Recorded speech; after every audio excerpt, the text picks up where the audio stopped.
প্রশ্নপত্র বাণিজ্যে বাংলাদেশ সরকারি কর্ম কমিশন পিএসসির উচ্চপদস্থ কর্মকর্তাদের পাশাপাশি পাসপোর্ট অফিসের দারোয়ানও জড়িত, এমন তথ্য পেয়েছে অপরাধ তদন্ত বিভাগ সিআইডি।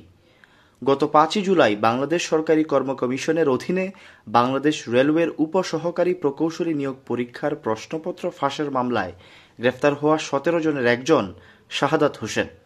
তিনি কাজ করেন পাসপোর্ট ও ইমিগ্রেশন অধিদপ্তরের নারায়ণগঞ্জ জেলা কার্যালয়ের দারোয়ান হিসেবে। পিএসসির প্রশ্নপত্র ফাঁস চক্রের সঙ্গে যুক্ত হয়ে গড়েছেন অনেক সম্পদ। গত 6 থেকে 7 বছরে শাহাদাত 10 থেকে 12 কোটি টাকার সম্পদ গড়েছেন পিএসসির নিয়োগ পরীক্ষার প্রশ্ন ফাঁস করে। তাকে এসব কাজে সহায়তা করতেন পাসপোর্ট ও ইমিগ্রেশন অধিদপ্তর ঢাকার প্রধান কার্যালয়ের অফিস সহকারী cum computer operator Mamunur Rashid. তাকেও গ্রেফতার করে কারাগারে পাঠিয়েছে সিআইডি।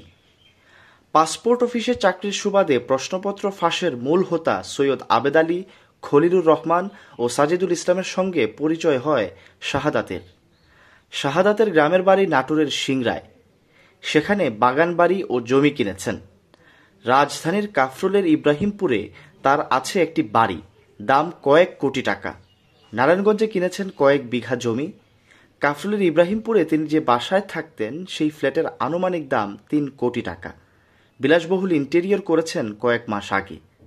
জানা যায় প্রশ্নপত্র ফাঁসের ঘটনার পর তার বাড়ি ঘিরে মানুষের কৌতূহল তুঙ্গে। তবে বাড়ির নিরাপত্তা কর্মী কোনো কথা বলছেন না, কাউকে ভেতরেও যেতে দিচ্ছেন না। ছবি তুলতে গেলেও সাংবাদিকদের বাধা দেওয়া হচ্ছে।